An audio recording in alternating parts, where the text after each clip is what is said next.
several new Indiana laws are now in effect, including one banning transgender girls from playing in girls' sports at schools. Well, supporters say it comes down to protecting the competition and integrity of female sports, while multiple families are now working with the ACLU to stop this ban. And that includes the family of a young girl in Bloomington. Our Samantha Johnson joins us live this morning. She has more on their perspective. Good morning to you, Samantha. Yeah, good morning, guys. We first introduced you to Kieran Clausen back in March. That's when Governor Eric Holcomb initially vetoed that bill. Since then, though, that veto has been overruled. Kieran's story has caught the attention of athletes like Megan Rapinoe, and the Clausens are still holding on to hope.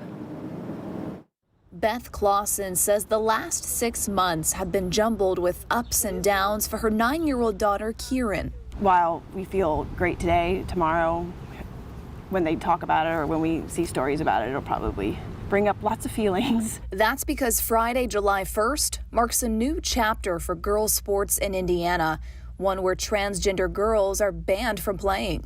Kieran is a transgender girl and also an athlete, a competitive one at that. Depending on what mood I'm feeling, when I'm like in a competitive mood, I prefer soccer more, but when I'm in like a bad mood, I'm mad, I prefer roller derby. But now with this new law on the record books, the Clausens aren't sure what the future holds. The people it's harming are kids like Kieran.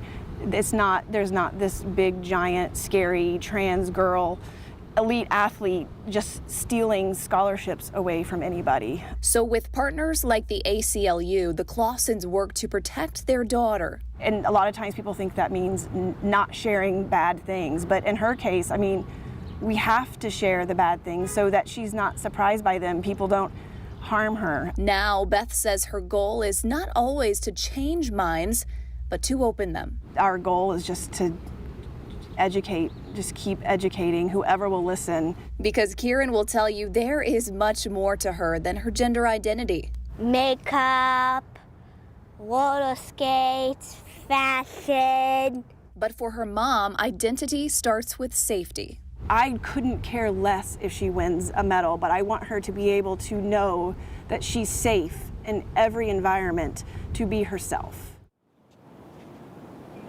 Now, Beth says because Kieran is only 9 years old, she is still young enough to play in community sports, and there she can play on whatever team she wants, so that will not change for the time being. But guys, as a reminder, you can learn more about this new law, and you can also read a statement from leaders who overturned governor's veto at WTHR.com.